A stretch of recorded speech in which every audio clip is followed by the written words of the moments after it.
मेरे प्यारे विद्यार्थियों, मैं आप सभी का राजनीति विज्ञान की इस ऑनलाइन क्लासेज में स्वागत करता हूं। विद्यार्थियों, इससे पूर्व भाग में हम लोगों ने शीत युद्ध का दौर नामक अध्याय के अंतर्गत शीत युद्ध क्या है और शीत युद्ध के पीछे मुख्यतः क्या पृष्ठभूमि रही, इसको जानने का प्रयास किया। विद्यार्थियों, आज हम इसी टॉपिक को आगे बढ़ाते हुए शीत युद्ध के मुख्य कारण क्या थे और शीत युद्ध का विश्व की राजनीति पर क्या प्रभाव पड़ा, इसको जानेंगे।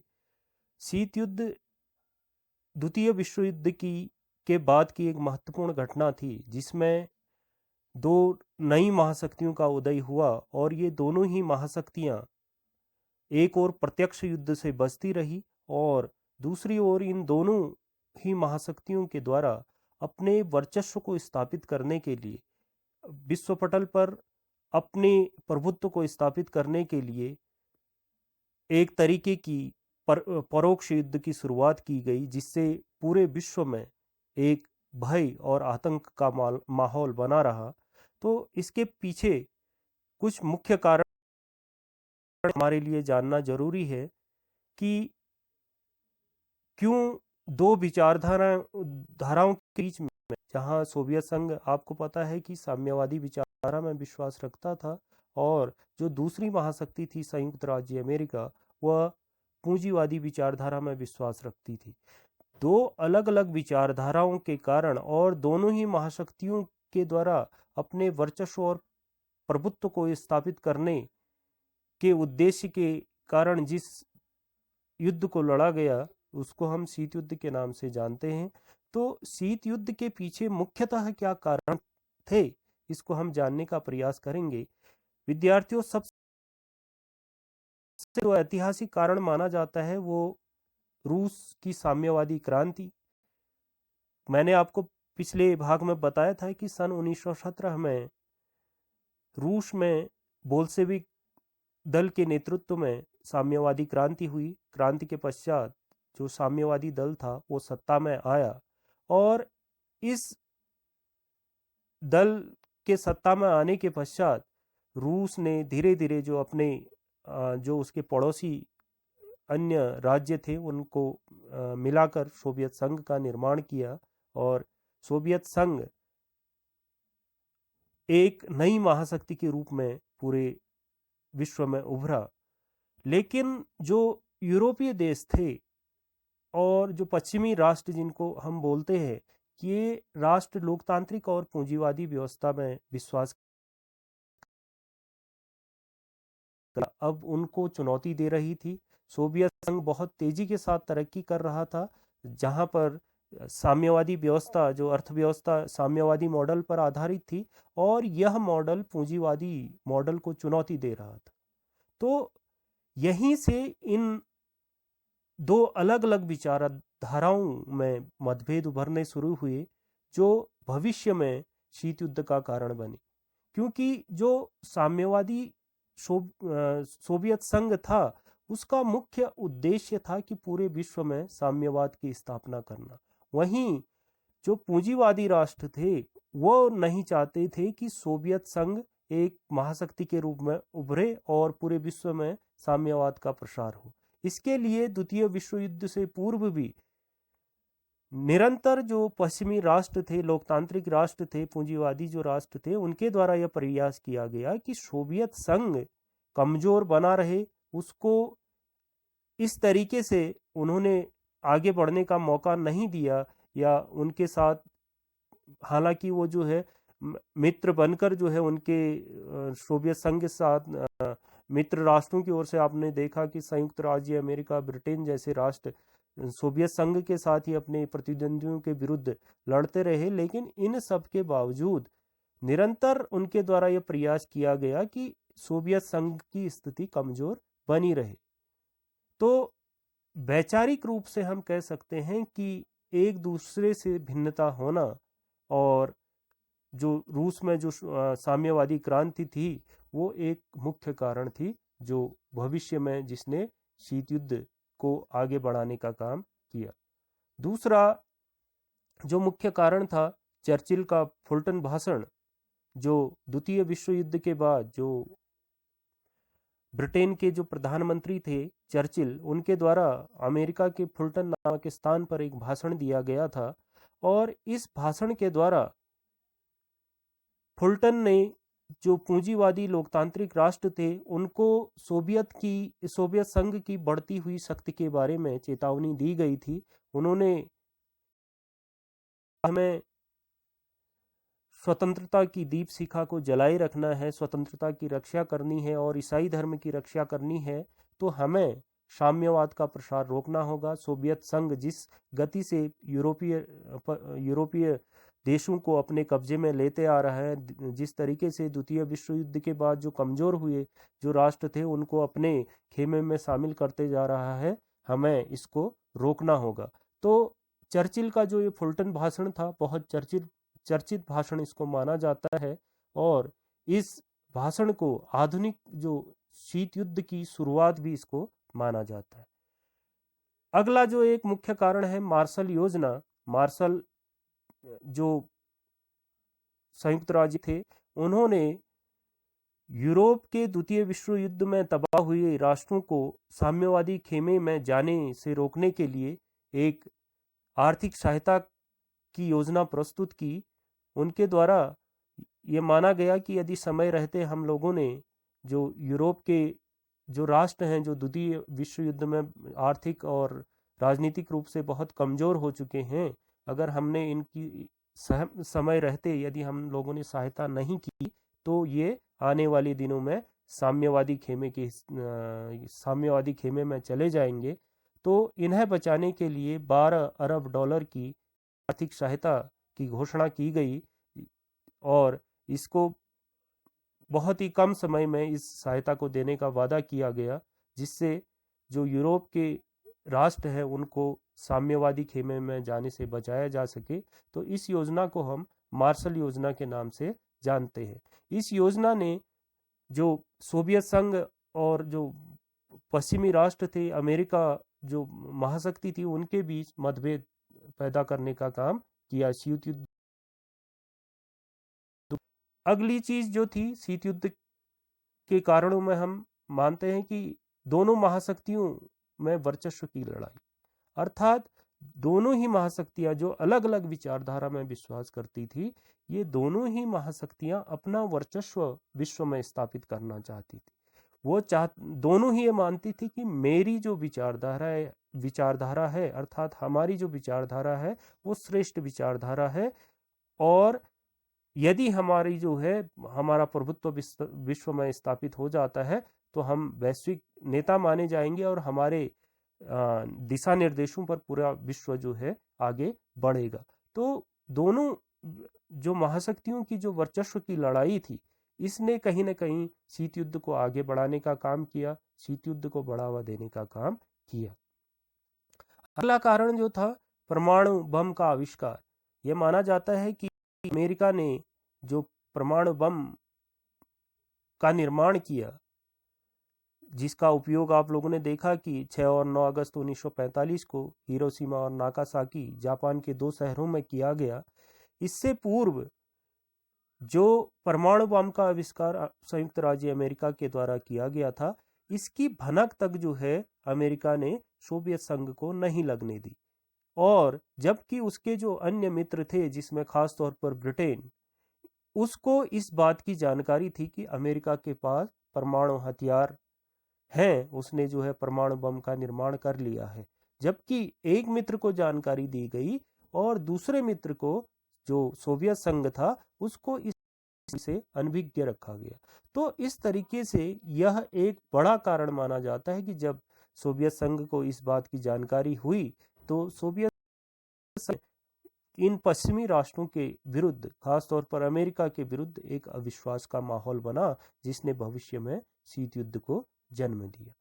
अगली चीज जो है उसमें एक दूसरे की विरोधी नीतियों, प्रचार व हथियारों की हो कि द्वितीय विश्व युद्ध के बाद दोनों महाशक्तियों के द्वारा एक दूसरे की नीतियों का विरोध किया गया, एक दूसरे की नीतियों को गलत सिद्ध करने का प्रयास किया गया और एक दूसरे की नीतियों के विरुद्ध दुष्प्रचार का सहारा लिया गया।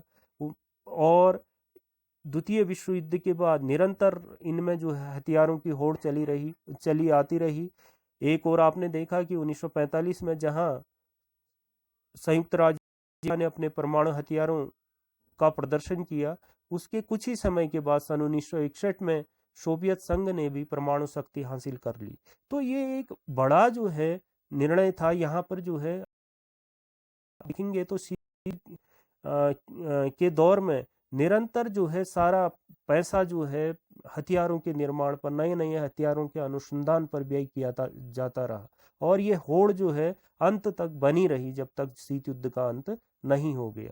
तो इन हथियारों की होड़ ने भी जो है शीत युद्ध को बढ़ावा देने का काम किया। अगली जो स्थिति थी कि शीत युद्ध का एक महत्वपूर्ण कारण माना जाता है कि अवरोध की स्थिति, अर्थात एक ऐसी स्थिति जिसको हम रोक और संतुलन की स्थिति मानते हैं कि दो नई महाशक्तियां तो उभर कर सामने आई, लेकिन दोनों ही महाशक्तियां एक दूसरे से प्रत्यक्ष रूप से लड़ने से बचना चाहती थी, क्योंकि दोनों को यह डर था कि यदि हमारे बीच युद्ध होता है तो युद्ध का परिणाम जो है, क्योंकि दोनों देश जो है परमाणु हथियारों से संपन्न थे और दोनों देशों को यह लगता था कि यदि युद्ध हुआ तो दोनों देश जो है इस युद्ध में तबाह हो जाएंगे।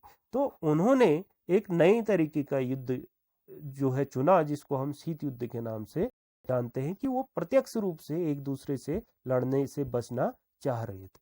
तो ऐसे बहुत से कारण हैं जिन्होंने शीत युद्ध को बढ़ावा दिया। इसमें हम ये मान सकते हैं कि जो द्वितीय विश्व युद्ध के दौरान जो है, जो द्वितीय मोर्चे का प्रश्न था कि जिसमें जानबूझकर जो पश्चिमी देशों के द्वारा यह प्रयास किया गया कि जब जर्मनी ने सोवियत संघ पर आक्रमण किया तो उन्होंने जानबूझकर लंबे समय तक सोवियत संघ की सहायता नहीं की। सोवियत संघ ने जब ये उनसे अपील की कि आप जो है दूसरे मोर्चे से जर्मनी पर हमला कर दें, लेकिन यूरोपीय जो राष्ट्र थे और फ्रांस इस बात को टालते रहे लंबे समय तक, क्योंकि वो नहीं चाहते थे कि सोवियत संघ को जल्दी से सहायता मुहैया हो। सोवियत संघ को यदि जल्दी सहायता दे दी जाती तो जर्मनी की स्थिति कमजोर हो जाती और सोवियत संघ और मजबूत होकर उभरता। तो कहीं न कहीं पश्चिमी देशों के मन में हमेशा से यह डर था कि सोवियत संघ की जो विचारधारा है वो अन्य जो है राष्ट्रों में ना फैलने पाए, उसको एक शंका की दृष्टि से ये देखते आए थे। तो ये कुछ ऐसे कारण हैं जिन्होंने शीत युद्ध को बढ़ावा देने का काम किया। तो विद्यार्थियों, आप ये समझ पाए होंगे कि शीत युद्ध के मुख्य क्या कारण थे, किन कारणों से शीत युद्ध हुआ। तो अब जो है हम इसके प्रभावों के बारे में चर्चा करेंगे कि शीत युद्ध का पूरे विश्व पर क्या प्रभाव पड़ा, क्या लक्षण इसके देखने को मिले। तो विद्यार्थियों, शीत युद्ध के बहुत व्यापक प्रभाव पूरे विश्व में देखने को मिले। इसके कारण पूरा शीत युद्ध काल में लगभग पूरा विश्व दो गुटों में विभाजित हो गया। यदि हम शीत युद्ध के प्रभाव की बात करें तो शीत युद्ध काल में द्वितीय विश्व का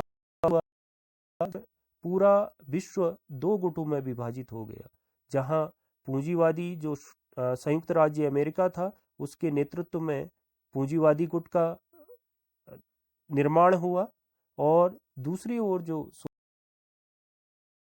में साम्यवादी गुट का निर्माण हुआ। तो इस तरीके से इन दो गुटों के बीच पूरा विश्व के अधिकांश देश इन दोनों ही गुटों में से किसी एक गुट में शामिल हो गए। तो इस तरीके से पूरा विश्व दो गुटों में विभाजित हो गया। तो ये लक्षण यहाँ देखने को मिले। दूसरा, संपूर्ण विश्व में भय और आतंक का माहौल बना रहा। विद्यार्थियों, शीत युद्ध के दौर में पूरे विश्व में इस तरीके का भय और डर का माहौल बना रहा कि लोगों को यह लगता था, या जो विभिन्न देश थे उनको यह लगता था कि कभी भी जो है अगला तृतीय विश्व युद्ध हो सकता है, कभी भी ये दो महाशक्तियां आपस में टकरा सकती हैं। तो ये माना जाता है कि ये युद्ध से भी और भयानक स्थिति थी, क्योंकि यहाँ पर कब युद्ध होगा ये निश्चित नहीं था और हमेशा ये दोनों ही महाशक्तियां एक दूसरे को धमकियां देकर ये एहसास दिलाते रहती थी कि कभी भी युद्ध हो सकता है। तो शीत युद्ध के दौर में पूरे विश्व में एक डर और भय का माहौल था। जो महाशक्तियां थी वो निरंतर नए नए हथियारों की खोज कर रही थी, जो 1945 में यूज हुए परमाणु बमों से भी कई गुना अधिक शक्तिशाली थे, जो पूरी पृथ्वी को तबाह कर सकते थे। तो इसलिए पूरे विश्व में भय और आतंक का माहौल बना रहा। अगली चीज कि महाशक्तियां एक दूसरे को कमजोर करने, नीचा दिखाने के लिए भ्रामक प्रचार और घृणा का वातावरण बना रहे थे। तो शीत युद्ध के दौर में दोनों ही महाशक्तियां यह प्रयास कर रही थी कि एक दूसरे की आलोचना की जाए, एक दूसरे की नीतियों के विरुद्ध जो है घृणा फैलाई जाए, एक दूसरे क्या जो आर्थिक ढांचा है उसके विरुद्ध जो है दुष्प्रचार किया जा सके, जो एक दूसरे की जो वैदेशिक नीतियां थी उनका जो है आलोचना की जा सके, एक दूसरे के जो भी वैश्विक कार्य होते थे उसमें बार बार जो है, यदि हम संयुक्त राष्ट्र संघ की बात करें उस समय सोवियत संघ के द्वारा बार बार वीटो का प्रयोग कर लिया जाता था। तो इससे पूरे विश्व में इस तरीके का माहौल बनाया गया कि यहाँ पर जो वैश्विक राष्ट्र थे उनके बीच सहयोग कम देखने को मिला, बल्कि एक दूसरे की आलोचना करना और एक दूसरे के कार्यों में बाधा उत्पन्न करना ये मुख्य उद्देश्य नजर आता था। तो पूरे शीत युद्ध के दौरान पूरे जो महाशक्तियां थी उनके द्वारा एक दूसरे को नीचा दिखाने के लिए, कमजोर करने के लिए दुष्प्रचार तैयार किया गया। अगला, शीत युद्ध काल में हथियारों की होड़, संधियां और सैनिक हस्तक्षेप की बहुलता देखी। विद्यार्थियों, शीत युद्ध के काल में एक प्रभाव यह भी देखने को मिला कि इस दौर में हथियारों की होड़ चल पड़ी कि दोनों ही महाशक्तियां एक दूसरे से श्रेष्ठ हथियारों का निर्माण करना चाहती थी। नए हथियारों के निर्माण करके वो दूसरे जो महाशक्ति थी उसको कमजोर स्थिति में लाना चाहते थे और अपने को सुदृढ़ स्थिति में देखना चाहते थे। वहीं इन्होंने अपने गुट को मजबूत करने के लिए, अपने गुट का प्रचार प्रसार करने के लिए, अपने सैन्य अड्डे स्थापित करने के लिए विभिन्न सैनिक संधियां, जिसमें आप नाटो, सीटो, सेंटो और वारसा जैसे संधियों के बारे में आने वाले समय में पढ़ेंगे, तो ऐसी संधियों का निर्माण किया गया और सैन्य हस्तक्षेप की दोनों ही महाशक्तियों द्वारा, ये प्रत्यक्ष रूप से तो नहीं लड़ते थे लेकिन दूसरे देश में जाकर वहां पर सैन्य हस्तक्षेप करने से भी नहीं बचते थे। तो इस दौर में एक और हथियारों की होड़ बनी रही, दूसरी ओर अपने गुट को मजबूत करने के लिए इन महाशक्तियों ने सैनिक संधियों, सैनिक समझौतों का सहारा लिया और इस दौर में इनके द्वारा सैनिक हस्तक्षेप भी किया गया। और शीत युद्ध काल में परस्पर संदेह और अविश्वास का माहौल बना रहा। विद्यार्थियों, इस दौर में ये दोनों ही महाशक्तियों के द्वारा जिस तरीके से एक दूसरे की नीतियों की आलोचना की जा रही थी, जिस तरीके से दुष्प्रचार किया जा रहा था, इससे अब ये स्थिति आ चुकी थी कि ये दोनों महाशक्तियां जो भी निर्णय लेती थी या जो भी निर्णय इनके द्वारा, जो समझौते इनके बीच होते थे या जो विभिन्न गुटों के बीच में होते थे, तो वो वहां पर जो है संदेह की स्थिति बनी रहती थी। एक अविश्वास का माहौल पूरे विश्व में था। कोई भी राष्ट्र जो है दूसरे राष्ट्र पर जो है भरोसा करने से कतराता था। तो शीत युद्ध के दौर में एक भय और अविश्वास का माहौल बना रहा। अगला, राष्ट्र संघ को कमजोर करने का प्रयास। जिसकी स्थापना का मूल उद्देश्य था विश्व में शांति की स्थापना करना, लेकिन इसकी स्थापना के पश्चात शीत युद्ध के दौर में बहुत सी ऐसी स्थितियां आई जब संयुक्त राष्ट्र संघ निष्पक्ष भूमिका कर पाया। बहुत सी ऐसी स्थितियां आई कि संयुक्त राष्ट्र संघ के अंतर्गत जो तत्कालीन महाशक्तियां थी उनके द्वारा एक दूसरे के विरुद्ध वीटो शक्ति का प्रयोग किया गया। कोई भी कार्य जो वैश्विक हित में था वो केवल अपने हित को देखते हुए इन राष्ट्रों के द्वारा उन कार्यों में बाधा उत्पन्न करने का काम किया और संयुक्त राष्ट्र संघ को पंगु बनाने का काम हम कह सकते हैं कि इन महाशक्तियों के द्वारा किया गया। तो विद्यार्थियों, आज के इस कक्षा के अंतर्गत आप ये जान पाए होंगे कि शीत युद्ध के मुख्यतः क्या कारण रहे और इसका पूरे विश्व की राजनीति पर क्या प्रभाव देखने को मिला। तो विद्यार्थियों, आज हम जो है आज की कक्षा यहीं पर समाप्त करते हैं और इस कक्षा के अंतर्गत जो दो चीज़ें आप लोगों ने सीखी कि शीत युद्ध के मुख्यतः क्या कारण रहे और शीत युद्ध का पूरे विश्व पर क्या प्रभाव पड़ा, क्या लक्षण इसके देखने को मिले।